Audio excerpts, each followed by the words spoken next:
Woo. Hello. Good afternoon, everyone.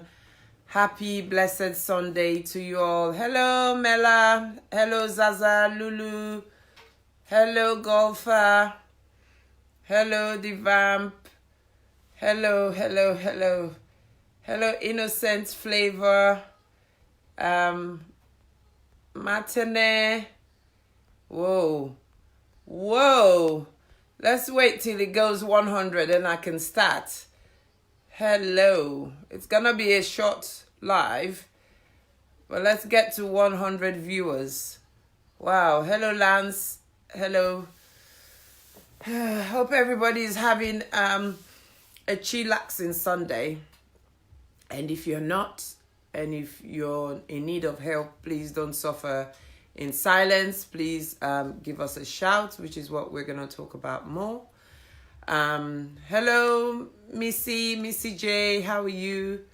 How are the kids? How is the new grandbaby doing? I hope she's all right. Is it he or she? You know, in Mende we say Fiale. Is it Fiale we say? Hi, Nims. Hi, Nanette. Yeah. Let's get more people, and then I'll get talking, and then yeah, it will be a short one.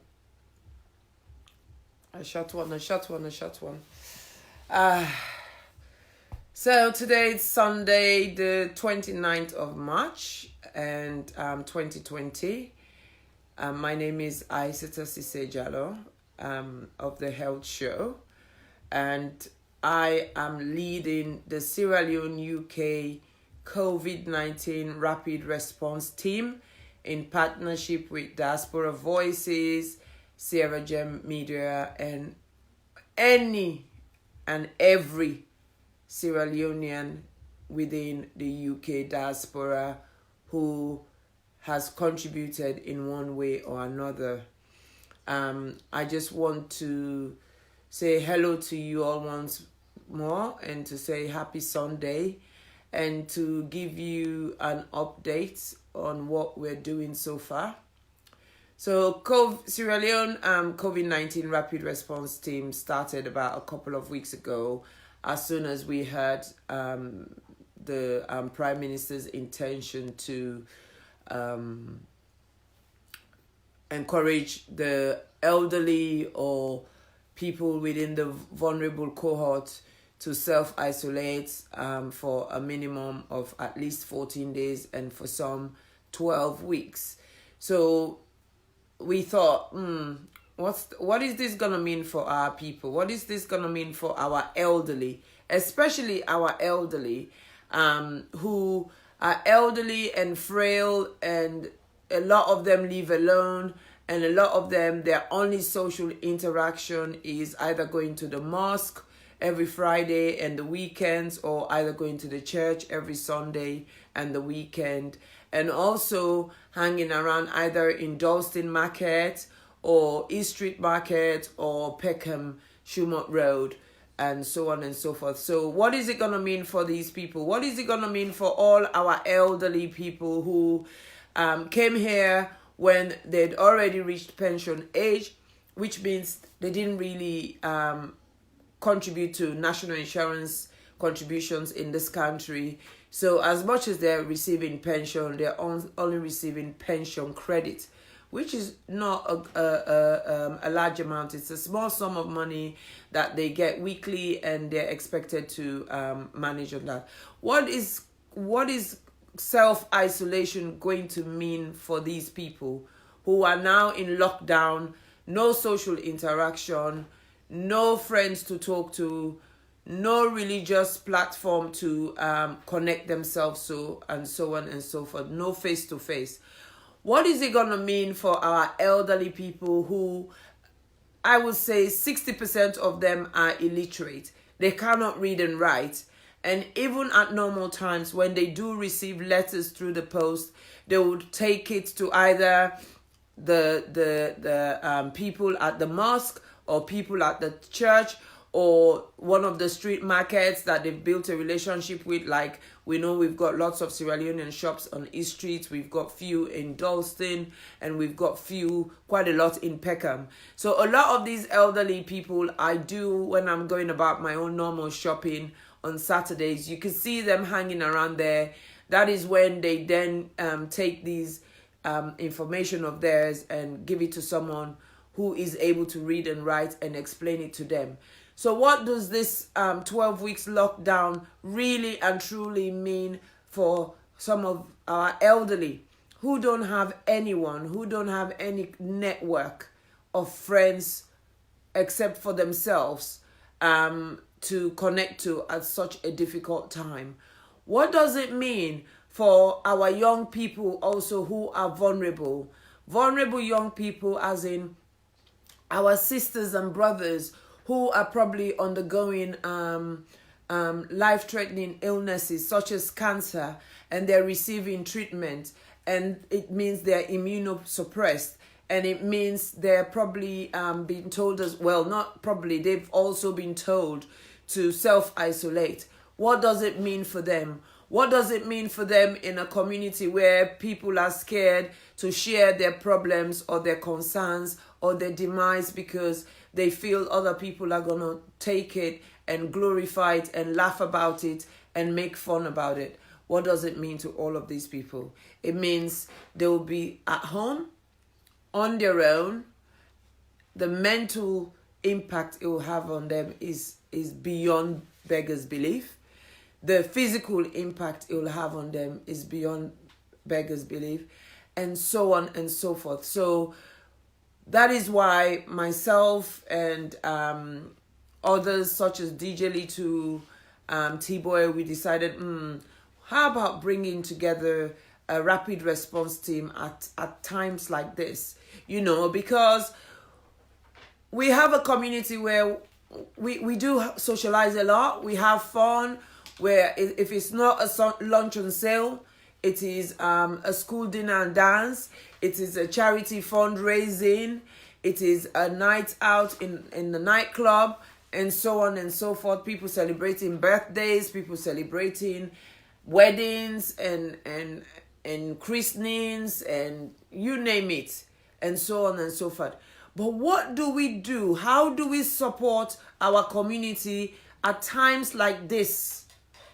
You know, I pull up our English small, I can go to Creole. Not so way gladdy they no more, we for day around each other. How about during difficult times? Difficult times like this, when we need support from one another. Difficult time like this, where we elderly need we support. Difficult time like this, where we most vulnerable in the community needs we support. Like I say, not just the elderly, but people who are heavily pregnant and they live on their own, and they're worried. They don't want to go out and catch this virus, but then they're running out of food and basic essentials. Our people who have life-threatening or life-limiting illnesses, and they've been told to self-isolate. Again, they're running out of food. They're running out of basic essentials such as water, toilet roll, milk, and bread. What is going on with them? What are we doing for our young people who have mental health problems, or young families who are now homeschooling children who might have learning disability issues, or who might they themselves as a parent don't have the know-how, and they've been reliant on the schools to provide school meals. They've been reliant on the school to educate their children, and now all of a sudden we all now have to become a teacher. We have to become a special educational needs and development expert, and so on and so forth. How do we support one another at times like this? How do we support a community where we have a workforce within the Sierra Leonean community? The last time I checked with, I think it's Afford UK, we had at least 4,000 nurses in UK within the Sierra Leonean community. How do we support our brothers and sisters? How do we support our brothers and sisters who are carers? How do we support those who are train drivers, bus drivers, delivery drivers, and so on and so forth? How do we support them with young children at home? One of my nieces said to me today, she said, you know what, Auntie, we're also vulnerable children because we're children of key workers. And it kind of, the penny dropped, because the other day, I think it was Monday, when I got up to go to work, my son said to me, Mom, where are you going? I said, I'm going to work. She said, what, in this current circumstances? I said, yeah, that's my job. I have to go out there. You know, in my household, everyone else is at home except me. I have to go out there day in, day out.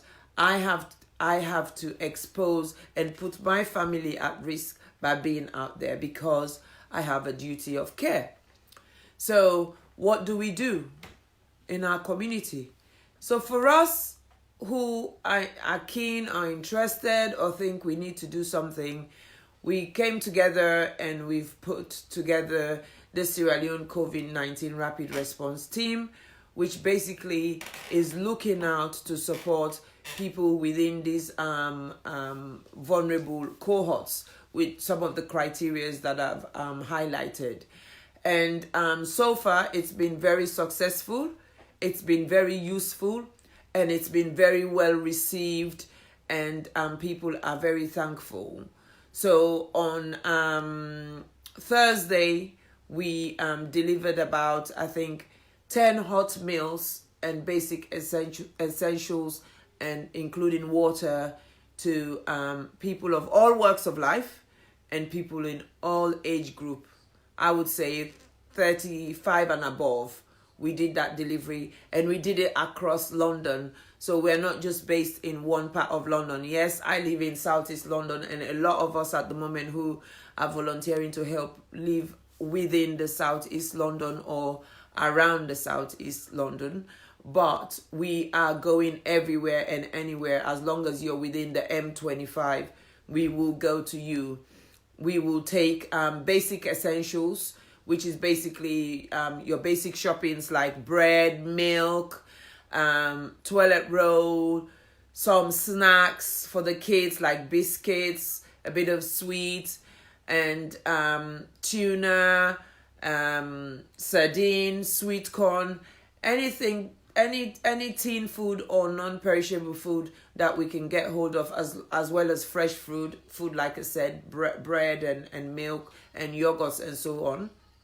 And then we're also taking a case of water for every individual that we deliver to. Today we delivered to 18 households.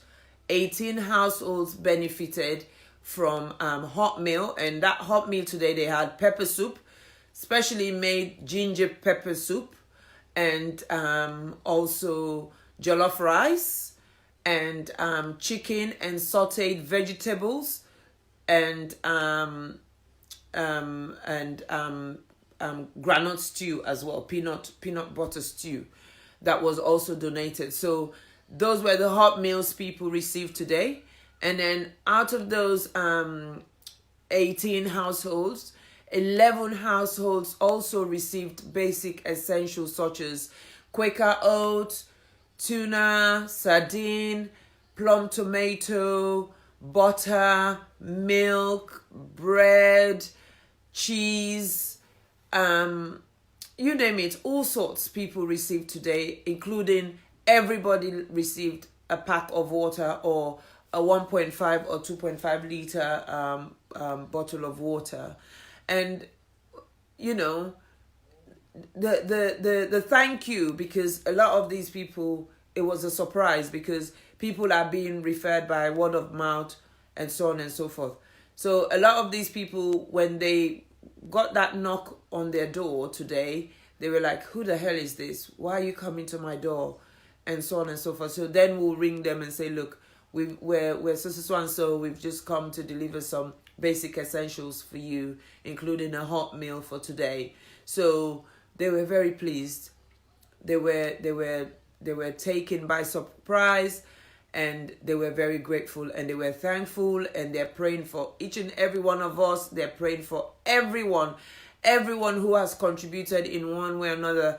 Those of you who have contributed financially, those of you who have contributed physically, those of you who are telling us, be safe, be careful, make sure you follow the guidelines, and so on and so forth. Those of you checking on us, we are very grateful, and they're praying for all of us. So please, my brothers and sisters, we all know one or two elderly people in our community. We all know one or two vulnerable people in our community. Let us check on them, and if they need help, give me a call, give me a shout.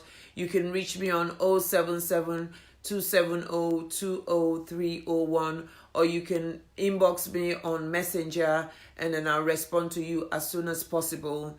As you know, a lot of us are working still. I am working, and most of the people in the team are working, because the team is made up of teachers, it's made up of pastors, it's made up of just general people in the community. So a lot of us are still working. So what we're doing, we're looking at when we're available, and we've promised ourselves that at least once a week, whilst we are on this lockdown, the elderly and the most vulnerable will receive one hot meal a week, a variety of hot meal that will last them at least 2 or 3, 4 days for the week. Okay, so that's what we're doing.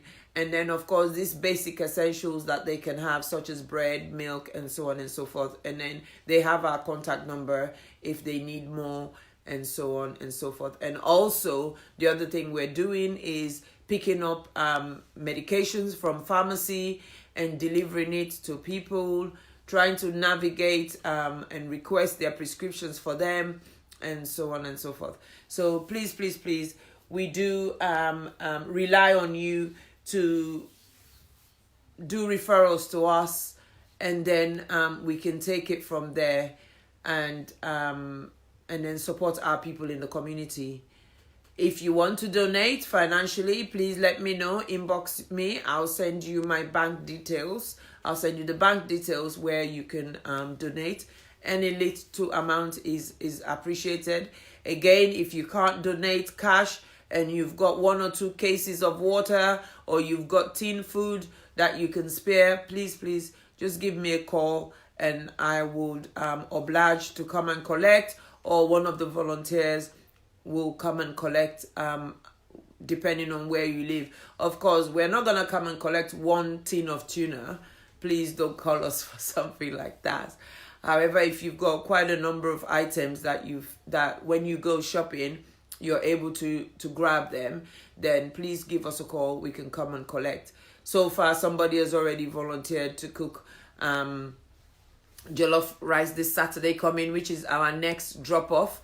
So our next drop off of hot meal and basic essentials is gonna be this Saturday, and we are hoping the number is gonna be bigger than the 18. Like I said, today we did 18. Thursday we did 10, and so it just keeps growing. For Saturday, we've already got about 3 or 4 people on the list already anyway. So please just give us a call. There's plenty of people who are keen to help. There are plenty of people who are volunteering. So just give us a call and we'll try and do something for our community. Remember, this is our community. We need to support one another. We need to be there for one another at such a difficult time. We've already had a number of deaths in our community, whether they're related to COVID or not, and that's already having a bit of psychosocial effect on us, because as you know, in our community, when people die, we have to go to their homes and pay respect and be with their loved ones for many, many days and weeks to come. But of course, that's one thing COVID has affected in our community at the moment. So those people who have lost a loved one in the last few weeks, my heartfelt condolences to all of you at such a difficult time. And we're so sorry we're not able to come and do our usual, culture of paying our respect, giving you a hug, and so on and so forth. But we can still do it over the phone. We can call, we can check on people, go through your contact list, through your normal contact list and check on people in your contact list. I bet you will pick up on 1 or 2 people who need help. So thank you so much, everyone. I'm very grateful. I'm very thankful. This is not about us looking for attention. This is not about us looking to be acknowledged. This is just something I think for the sake of humanity, we need to do it in our community. We consider ourselves a community that is generous, that is giving, that is reaching out in various ways. Let us do this for our loved ones. It is very important for us to do it. They need us at this time. We need to support them. We have so many of our elderly parents and grandparents who are suffering from one sort of illness to another.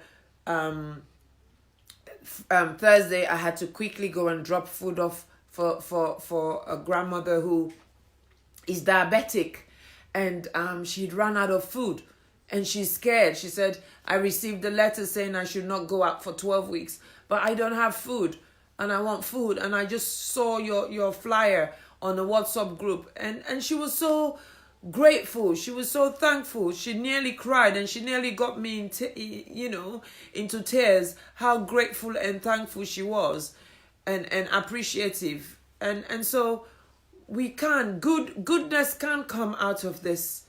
Goodness can come out of it, because for me that is my motto. To every misfortune there's a blessing in disguise. So let us use this time to reflect. Let us use this time to think about what our community means to us. Let us use this time to see how much we can project love and kindness to one another. And that is what we need to do at this difficult time. And of course, pray for all our loved ones. Pray for each and every individual who is in the front line, one way or another. Like I said, whether they're a cleaner in a hospital, whether they're the delivery man, whether they're the bin collector, anyone who is not able to stay home and isolate because they still have to go to work because they do essential service in the community. Let us pray for them. Let us remember them in our prayers. Let us remember one another in our prayers. Let us continue to love one another, and so on and so forth. So as it's Sunday, we've done all our run-ins. We did a lot of Peckham, we did a lot of Camberwell, we did a lot of Sydenham, we did a lot of we did kind of Stoke Newington end, we did Hackney end, and so on and so forth. So thank you so much. I appreciate you all. Have a blessed Sunday. Stay safe. Wash your hands regularly. That's the key message. Wash your hands regularly. Don't go out if you don't need to go out. And love you all. And just to say, if you've got young children at home and you're struggling with homeschooling, remember we do have people within the team that you can call, and they can give you some support, some tips, some guides to get the day running. Oh, my mom just joined in. Hi, Mom. How are you? I'm about to say goodbye and you joined in. This is our only opportunity to get to see me. I love you, Mom. You know. So, what do I miss most? I miss the hug and the kiss I get from my daughter, Tisha, when I walk into the door every day when I come from work. Now she can't hug and kiss me because I have to take everything off and so on and so forth. That's what I miss most about this COVID. I just miss that, personal relationship with my daughter. Hi, Fatia. Glad you're feeling better. You look after yourself, okay? Love you. Mama, we have that thing they call occupational hazard with the frontliners. One way or another, a lot of us are going to have this virus. And just hope and pray for us it's not as severe and life-threatening, and we can fight through it and go through it as best as we can. So love you all. Have a lovely, lovely afternoon, and stay blessed until we see again. Probably on Thursday when I'll go live again. Love you. Blessed Sunday.